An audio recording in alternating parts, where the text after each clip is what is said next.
Imagine waking up to a quiet morning in a peaceful town, going about your business, when suddenly the world around you is plunged into chaos. A serial killer is on the loose, striking without mercy, leaving an entire community in terror. But what makes this case even more terrifying is not just the murders themselves. No, this killer isn't hiding in the shadows.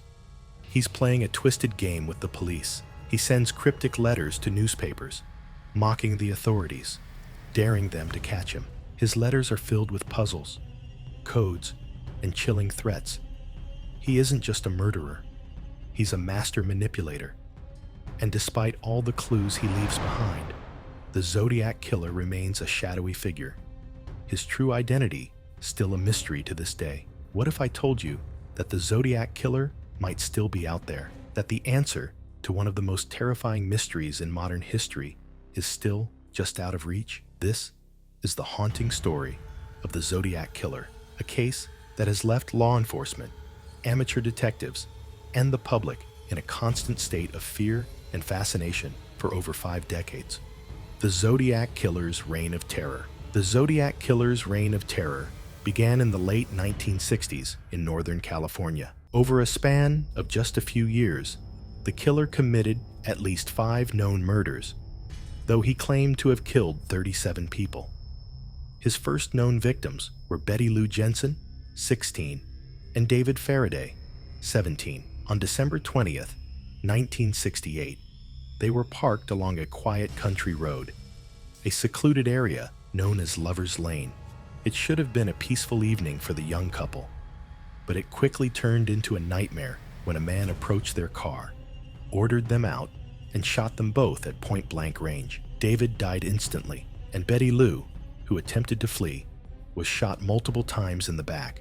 The killer then walked away, leaving the scene without any apparent motive other than cold, senseless violence. What made the Zodiac Killer's crimes so chilling wasn't just the brutality of his attacks. It was his need for attention. Unlike other serial killers who lurked in the shadows, the Zodiac wanted to be famous. His cold-blooded murders were only part of his twisted game. He communicated with the media and law enforcement through a series of cryptic letters, filled with strange symbols, codes, and unsettling messages. These letters taunted the police, boasting about his intelligence and mocking their inability to catch him.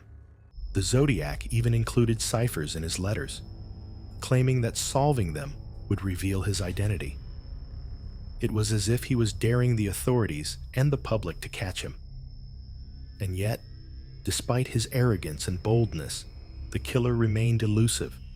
The first murders, a pattern emerges. The Zodiac didn't stop after the brutal killings of Betty Lou and David. In the summer of 1969, he struck again.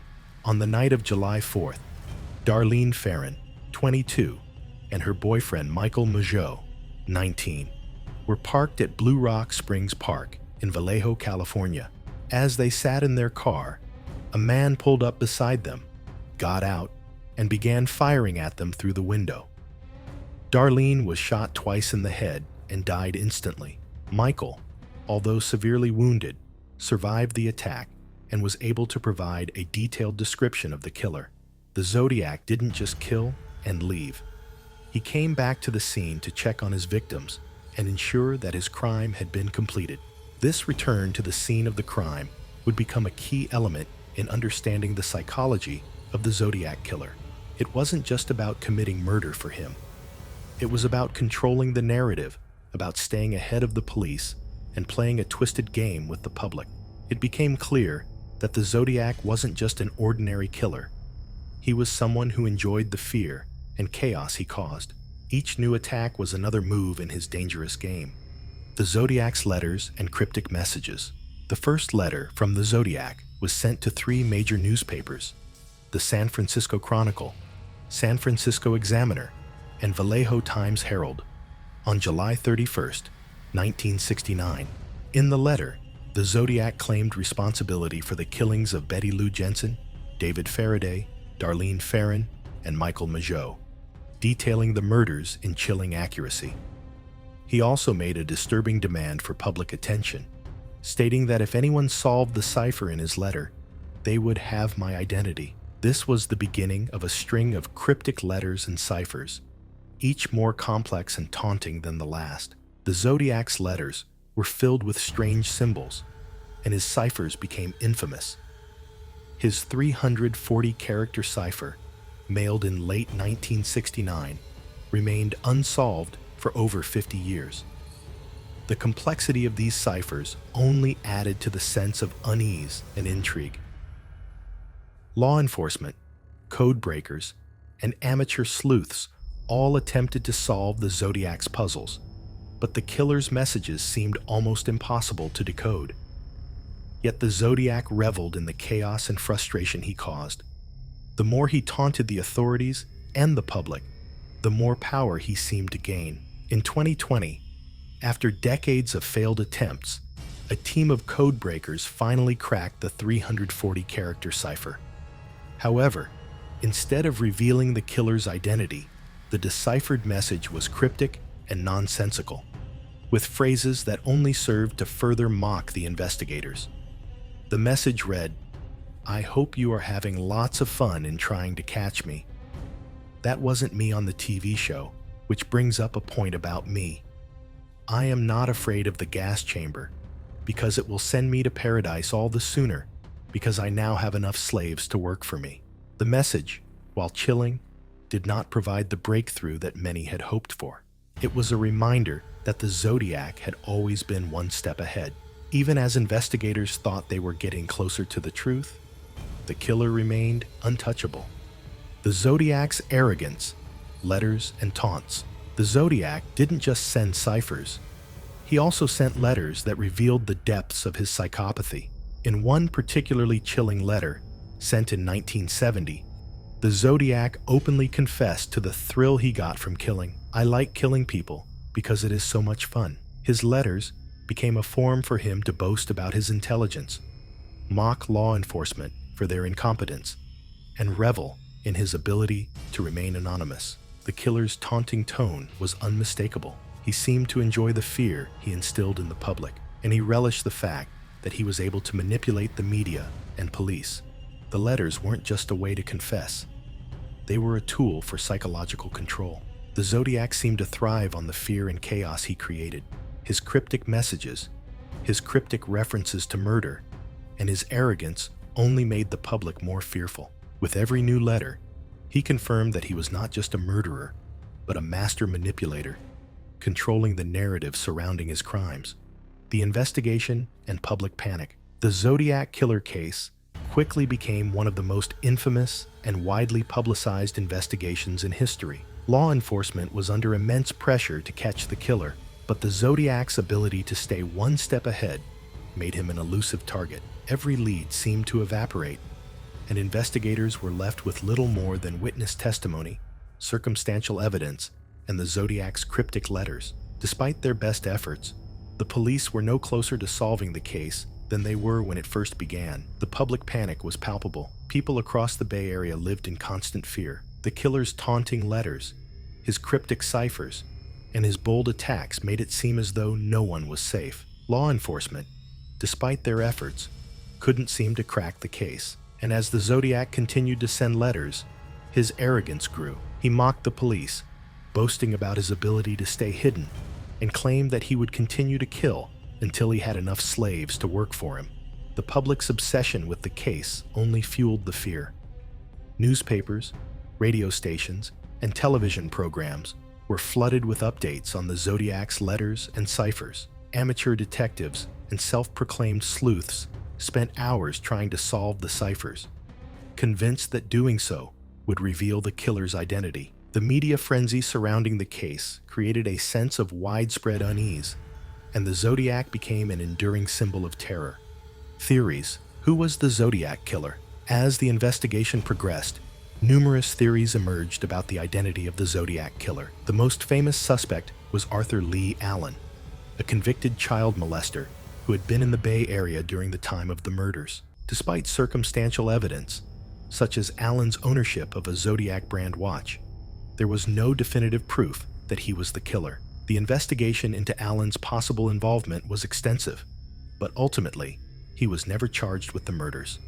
Other theories have pointed to individuals such as Richard Gaikowski, a journalist who was said to have had a similar writing style to the Zodiac, or Lawrence Kane, a man with a criminal history and a potential connection to the case.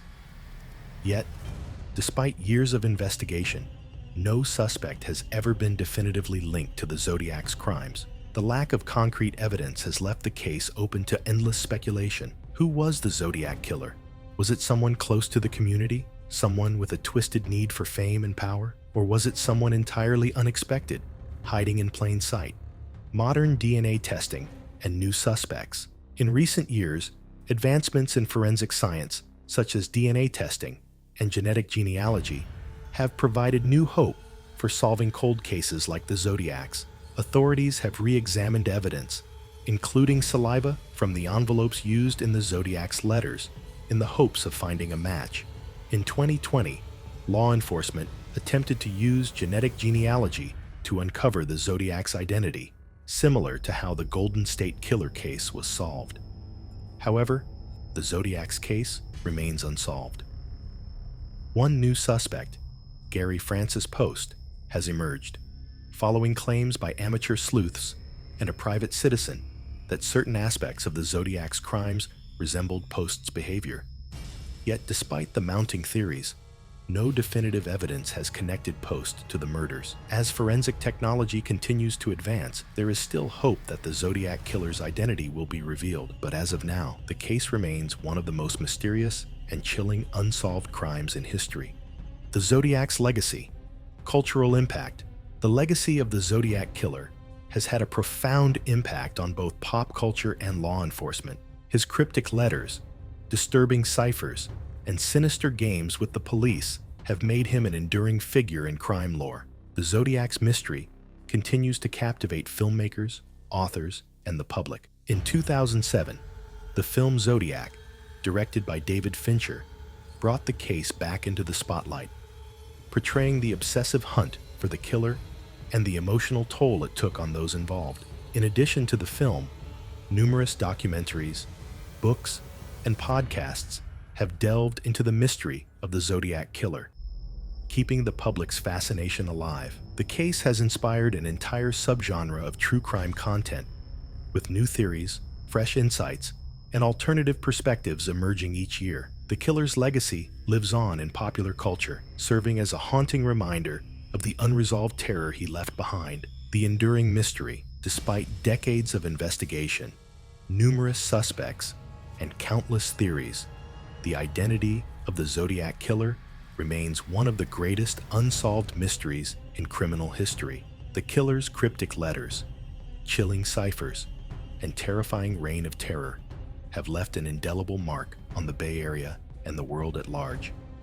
As forensic science continues to evolve, there is still hope that the case will be solved. But for now, the Zodiac Killer remains an elusive figure, a symbol of the terror that gripped an entire community. What do you think? Do you believe the Zodiac Killer will ever be caught? Will we finally uncover the truth? Or will this case remain one of the world's greatest mysteries forever? Share your thoughts and theories in the comments below, and let's keep the conversation going. Perhaps together, we can uncover more pieces of this haunting puzzle.